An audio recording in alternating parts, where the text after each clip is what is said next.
இந்த சைடு இருக்கிற பிக்சர் ஒரு ஆக்ட்ரஸ் அவங்களோட சோஷியல் மீடியால போஸ்ட் பண்ணது.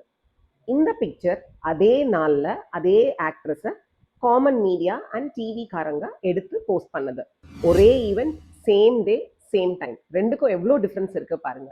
நீங்க சோஷியல் மீடியால பாக்குறது எல்லாமே உண்மை கிடையாது.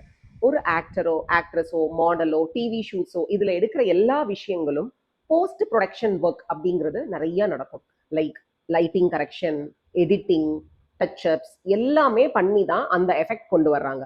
ஈவன் எல்லா கண்டென்ட் கிரியேட்டர்ஸ் நாங்க எல்லாருமே ஒரு நல்ல லைட் சோர்ஸும் ஒரு லைட் மேக்கப்பும் யூஸ் பண்ணி தான் ஒரு வீடியோ கண்டென்ட் கொடுக்குறோம். நீங்க மீடியால பார்க்குற எல்லா பிக்சர்ஸும் அவங்களோட ஆக்சுவல் இமேஜஸ்க்கும் ஒரு மேசிவ் டிஃப்ரென்ஸ் கட்டாயமா இருக்கும்.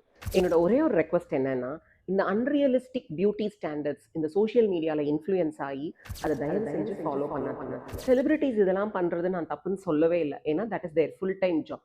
தே ஹாவ் டு டூ இட். நீங்க அதை பார்த்து இன்ஸ்பயர் ஆகி உங்களோட ஃபிட்னஸ் கோலையோ, உங்களோட கிளியர் ஸ்கின் கோலையோ, உங்களோட ஒரு நல்ல ஹெல்த் கேர் ரொட்டீனையோ ஃபாலோ பண்ணீங்கன்னா I am really happy about that. ஆனால் இது எல்லாமே நீங்கள் ஒரு பர்ஃபெக்ட் பிளானோட, ஒரு மெடிக்கல் சூப்பர்விஷனோட, ஒரு எக்ஸ்பர்ட் அட்வைஸ் வாங்கிட்டு பண்ணுங்க அப்படிங்கிறது மட்டும்தான் நான் இதில் சொல்ல வந்த விஷயம். For more details visit advance glow skin clinic. Keep glowing.